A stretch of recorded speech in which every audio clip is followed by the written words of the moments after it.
Bonjour à tous et bienvenue sur La Retraite à 40 ans, le podcast pour prendre sa vie en main. Chaque dimanche, retrouvez une personne comme vous qui échange sans fil sur ses origines, ses ambitions, ses aspirations, sa relation à l'argent. Je m'appelle Victor Laura, je suis l'expert français du frugalisme et du mouvement FIRE, Financial Independence and Retire Early, indépendance financière et retraite précoce. Retrouvez mon livre La Retraite à 40 ans, c'est possible aux éditions Larousse. Pour rejoindre le mouvement FIRE, c'est sur devenirfrugaliste.com. Il y a une communauté, des workshops et des outils.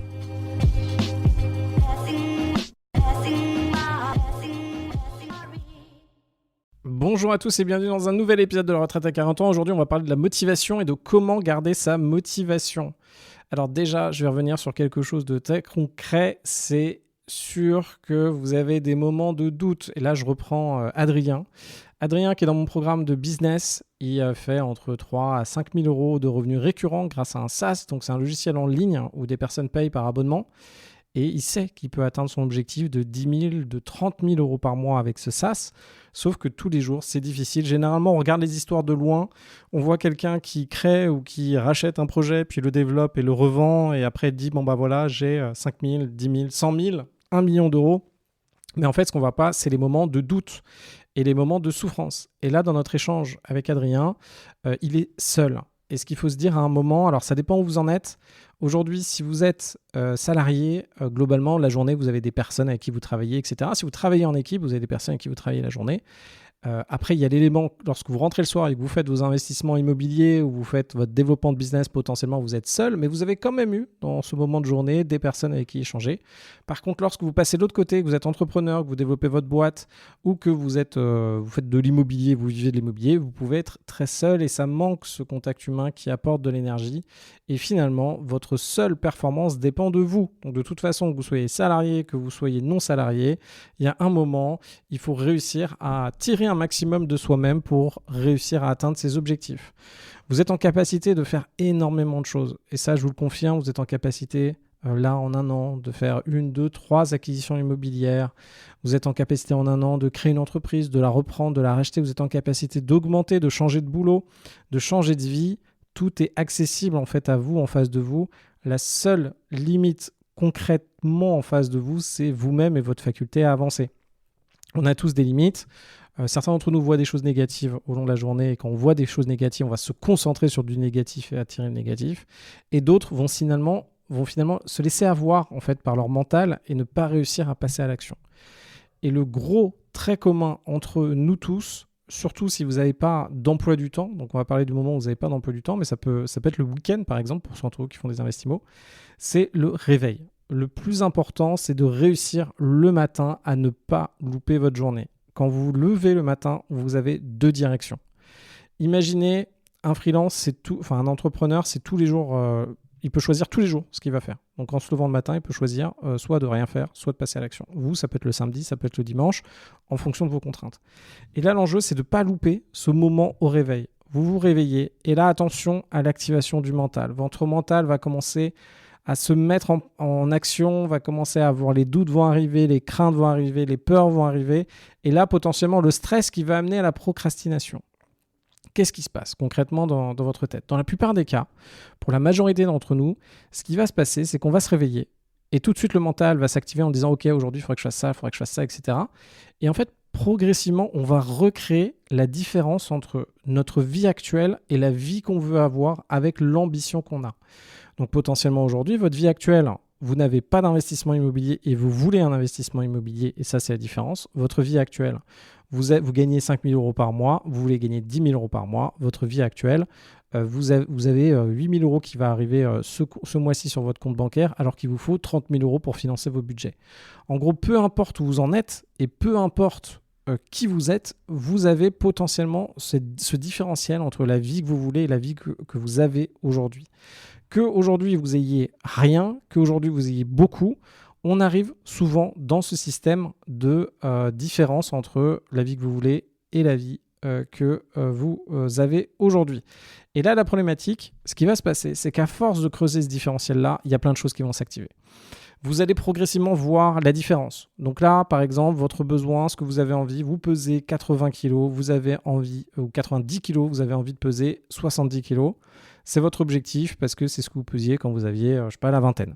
Vous avez envie de très vite atteindre l'objectif et là, vous vous rendez compte que en fait, ça va prendre 6 mois, 1 an. Il va falloir changer la façon d'alimentation. Là, vous vous rappelez le nombre de fois que vous avez essayé, vous n'avez pas réussi. Vous vous rappelez le nombre de fois que vous avez fait du sport, vous n'avez pas réussi, etc., etc. Et en fait, ça vous crée du stress. Et vous dites, OK, aujourd'hui, en fait, il faudrait, d'après mes calculs, que je fasse 20 000 pas, que je mange que 1000 kilocalories et ça va fonctionner. Et tout de suite, en fait, le différentiel entre ce que vous êtes capable de faire et ce qui vous est demandé aujourd'hui est trop important.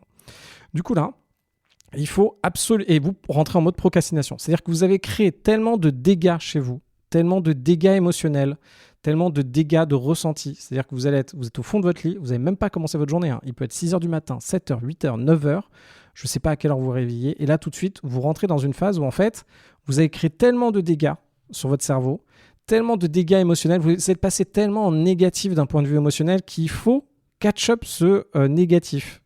Et en fait, pour catch-up ce négatif, ce qui va vraiment vous faire avancer, c'est finalement d'avancer vers cet objectif et de progressivement atteindre des paliers qui sont intéressants pour vous. Mais en fait, ça, vous ne le comprenez pas parce que ça vous demande un effort de passage à l'action. Et en fait, vous avez détruit votre passage le peu de discipline que vous pouvez avoir, vous l'avez défoncé en fait avec ce décalage entre ce que vous voulez et ce que vous avez. Et donc là, le nerf de la guerre, c'est de réussir dès le matin. Alors, soit vous arrivez à en faire une routine comme se laver les dents et vous arrivez à le maintenir, mais en tout cas, c'est de sortir de ce circuit intellectuel, mental, qui va tout vous montrer pour vous montrer à quel point c'est difficile d'atteindre votre objectif. Votre mental, c'est pas compliqué. Enfin, c'est pas compliqué. Il y a un moment, votre mental, ce qu'il va faire, c'est essayer de préserver vos ressources. Donc, votre mental, il est un peu en mode, vous êtes dans la nature. Si vous avez besoin de bouffer, vous avez de la cueillette qui est juste à côté de vous où il faut chasser un lapin. Chasser le lapin, vous dites, bon, il a des chances de pouvoir de partir. Ça va me demander tant d'énergie. Ouh là là, c'est trop dur. Je vais me mettre en danger. Je ne vais pas le faire. Et votre mental, c'est ça. Votre mental, il veut avoir des objectifs et de la performance sans dépenser de l'énergie. Et en fait, il va essayer de protéger cette énergie-là. Sauf que ce n'est pas du tout pratique dans votre vie. Donc, vous savez au fond de vous que ce qui va vous motiver, c'est de réussir à avancer. C'est le travail d'avancement et c'est progressivement de cocher des cases. Ça va vous permettre d'avancer. Mais attention, dans le concret, c'est très dur de le mettre en place parce qu'il faut de la discipline au début. Alors, comment on fait pour enclencher finalement cette atteinte d'objectifs progressifs et retomber dans quelque chose qui va vous créer du coup chez vous de la dopamine et passer? Donc, le matin, si vous commencez à ressasser, vous allez créer tellement de dégâts que vous allez trouver des chemins compensatoires. Et je le sais bien parce que moi, je le fais aussi. Donc, les chemins compensatoires, c'est quoi? Vous vous sentez tellement mal que finalement, vous give up. Et give up, ça veut dire quoi? Vous restez dans votre lit, vous allumez la télé, vous mettez quelque chose pour vous défoncer le cerveau ou vous faites une activité qui vous fait plaisir ou vous allez bouffer. Vous allez bouffer du gras, vous allez bouffer du sucre. En fait, vous allez essayer de combler le vide que vous venez de créer vous-même avec votre mental dû à la pression. C'est tout à fait normal, c'est tout à fait humain. Alors moi, il y a un truc que j'ai pas, mais peut-être que vous l'avez. Il y a beaucoup de personnes qui se tapent dessus. Elles se tapent dessus en se disant « Merde, putain, j'ai encore bouffé un carré de chocolat. Merde, j'ai encore, pris une bière. Merde, j'ai encore fumé, je sais pas quoi. » Moi, j'ai absolument pas ça. Donc, je n'ai absolument pas ces critiques que j'ai envers moi-même sur quand je fais quelque chose de négatif. Finalement, je me critique très peu. Par contre, je suis très jugeant sur ce que je fais. Donc, je suis très conscient de ce que je fais. Et j'ai quand même mon haute exigence de ce que je veux être. Donc, j'ai quand même cette notion qui me pousse de pression de vouloir faire des choses, de vouloir avancer. Donc, bon, c'est autre chose, c'est quelque chose de différent, mais attention là où l'on est. Ce que je voulais vous dire là-dessus, c'est que vous êtes le matin dans votre lit, là, vous n'avez pas 36 000 questions, c'est le moment où il ne faut pas louper. Et là, il faut trouver des techniques pour vous. Et moi, j'en ai plusieurs que je peux vous partager et des choses qui sont bizarres. Donc, ça correspond... Enfin, il n'y a pas de jugement sur les techniques que vous utilisez. Donc, soit c'est une technique où potentiellement, moi, il y a un truc que je peux faire. Alors, je ne le fais pas le matin quand je me réveille, mais je le fais plus tard dans la journée. Je sais très bien que quand j'appelle mon père, je ne peux pas rester dans mon lit à rien faire. Donc, si à un moment, je commence à plus avoir d'énergie, douter, etc., ce qu'il faut que je fasse et que j'intègre, c'est que j'ai le minimum de discipline, le peu de discipline que j'ai peut me sauver. Soit je rentre dans le néant où je fais rien et je loupe une journée et ça me crée d'autant plus de stress parce que la procrastination m'emmène encore plus loin, ça me crée des dégâts parce que peut-être que j'ai des locataires à changer, peut-être que j'ai des dégâts des eaux, peut-être que j'ai des déclarations fiscales, donc plus j'attends, plus ça crée du stress, etc. Puis ça s'enchaîne. Rappelez-vous, dans le temps, c'est exponentiel. En fait, le temps fait croître les problématiques de façon exponentielle. Vous avez une embrouille avec votre compagnon, vous laissez une semaine entre le moment où il y a eu l'embrouille et régler l'embrouille, vous vous retrouvez, peut-être vous vous séparez, quoi. C'est exponentiel l'évolution. Et donc, il faut régler les choses le plus rapidement possible. Et là, on retombe sur la problématique de comment on fait pour régler le truc le plus rapidement possible. Donc, moi, première technique, c'est j'appelle mon père. Si je suis bloqué dans mon lit, j'appelle mon père. Là, tout de suite, je me relève. Et là, bizarrement, qu'est-ce que je commence à faire ? Je commence à, souvent, ce que je fais, c'est tout de suite, je vois les trucs qui sont pas exactement rangés dans mon appart. Je vois que j'ai une lessive à faire, je lance la lessive. Bref, c'est exactement ce que je fais quand je suis au téléphone avec mon père. J'enclenche en fait des choses comme ça par automatisme, pur automatisme. Je peux pas rester dans mon lit allongé et discuter avec mon père. Ça, c'est obligatoire. C'est un truc que j'ai intégré. Je vous l'ai dit, c'est pas forcément très intelligent, c'est peut-être potentiellement très stupide, mais en tout cas, ça marche. Autre élément que je fais, donc il y a ça. Une fois que j'ai amorcé du coup, avec mon père au téléphone, qu'est-ce que je fais ? Généralement, je discute avec lui, on finit par parler, je sais pas, d'un truc de cours de bourse, on finit par parler d'un sujet, on finit par parler d'un truc business. Et en fait, je me retrouve assez rapidement, en parlant avec lui, derrière mon ordinateur. Et là, souvent, ça enclenche. C'est-à-dire que j'enclenche un projet. Le plus dur, c'est de démarrer. C'est comme l'inertie d'une voiture. Lorsque vous démarrez votre voiture, mettre l'inertie pour que votre voiture passe de 0 à 30 km/h, c'est excessivement lourd. Vous avez 500 kg, 1 tonne, 2 tonnes, 3 tonnes à devoir bouger. Et alors là, ça consomme un max d'énergie.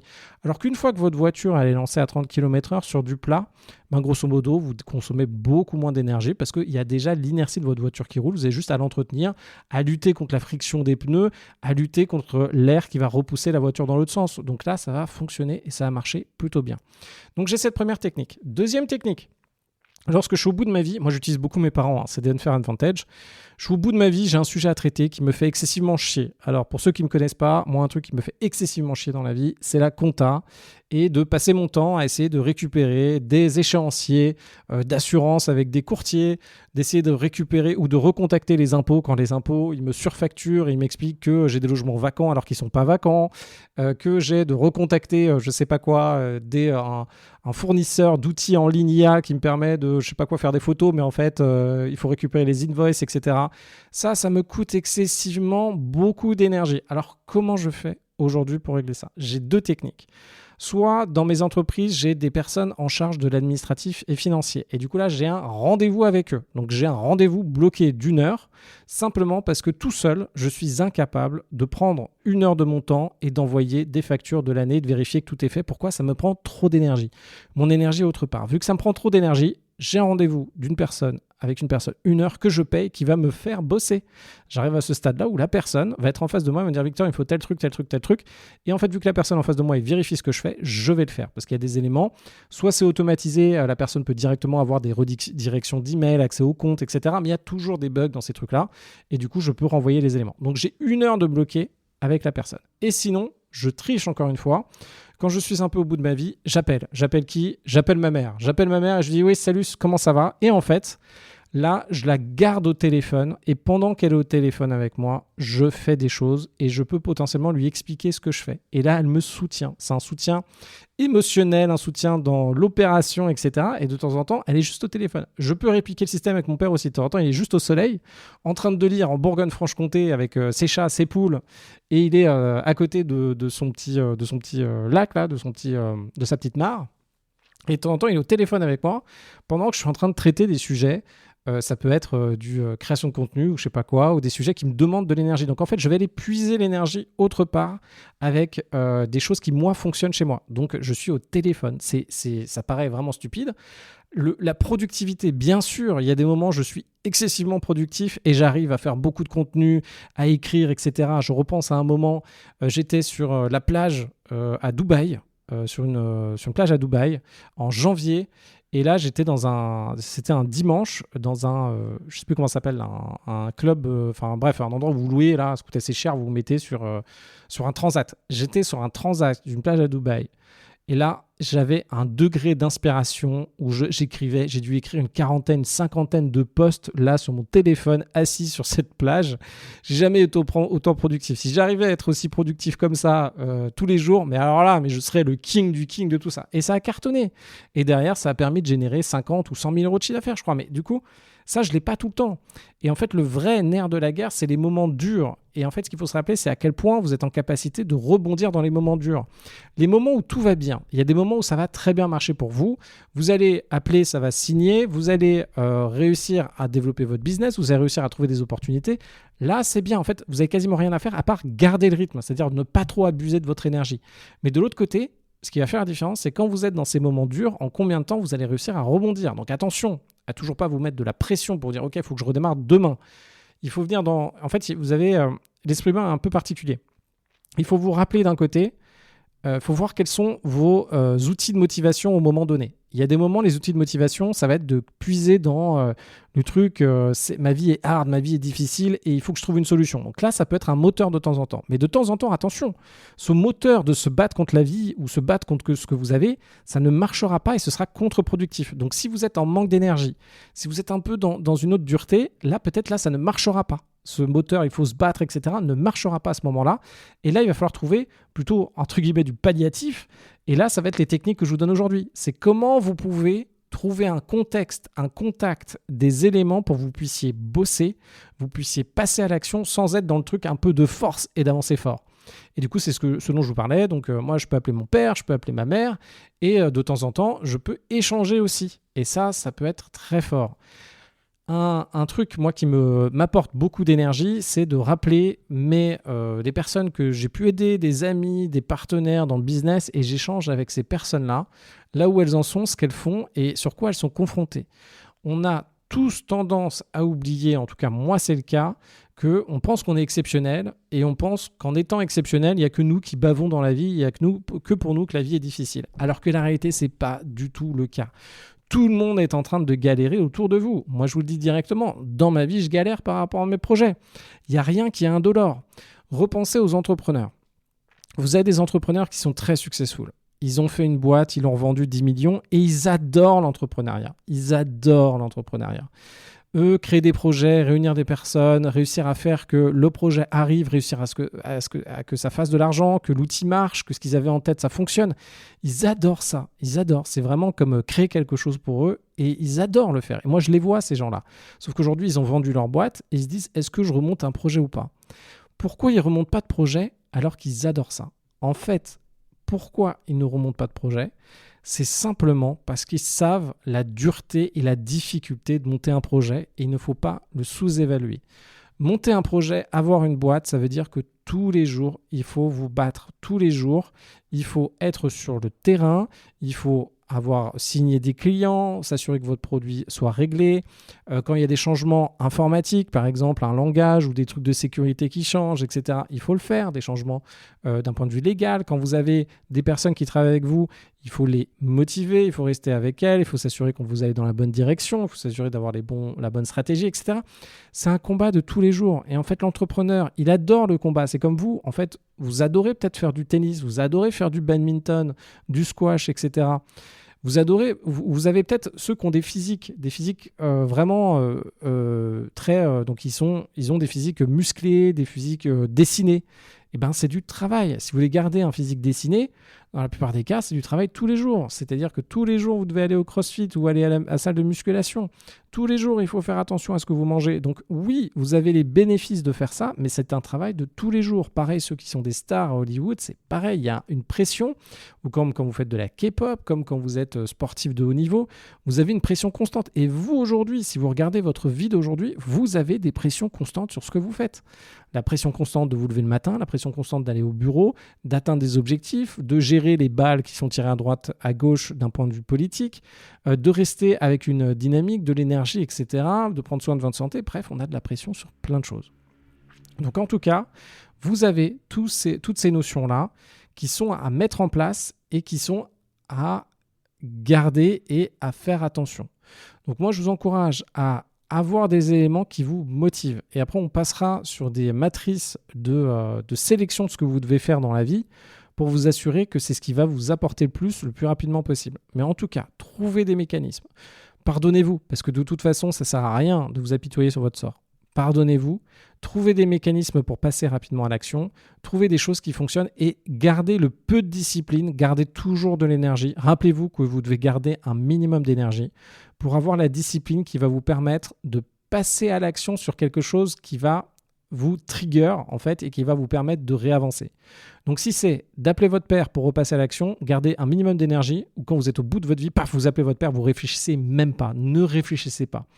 Peut-être que ça ne va pas marcher dans 10% des cas, mais dans 90% des cas, ça va marcher et vous allez passer les 2 heures supplémentaires qui vous manquaient pour faire votre projet, votre acquisition, chiffre d'affaires, changer de taf, etc. Ayez une étude de vous-même pour comprendre quels sont vos points de faiblesse, là où ça risque d'être compliqué, comment vous pouvez vous utiliser vous-même, vous utilisez des techniques pour pouvoir débloquer ces situations et mettez ça en place pour pouvoir avancer. Parce que malheureusement, la différence entre vous et ce que vous voulez dans votre vie, c'est juste une question de travail et de changement de votre façon de penser. Donc, changement de votre façon de penser, pour ne pas faire de la psychologie à 2 balles, c'est par exemple votre aversion au risque quand vous investissez en bourse. Au début, personne n'a envie de perdre de l'argent. Mais la bourse, par exemple, si vous voulez faire du 10% par an, il y a des jours où vous allez perdre 5% ou 1%. Il y a des jours où en fait, il va falloir tenir, etc. Donc, il y a cet apprentissage à avoir.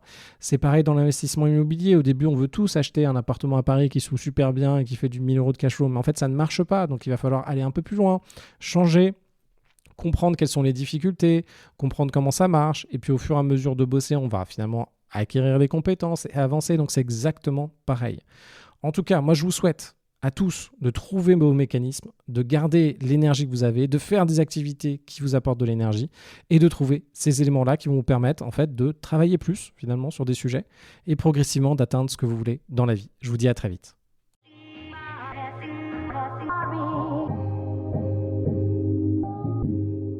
Vous venez d'écouter un épisode de La Retraite à 40 ans.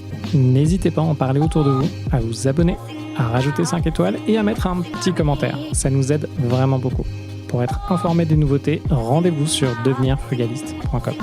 Une question, je réponds sur LinkedIn, Victor Lora, L-O-R-A. Et surtout, n'oubliez pas, vous êtes déjà au top. À très vite.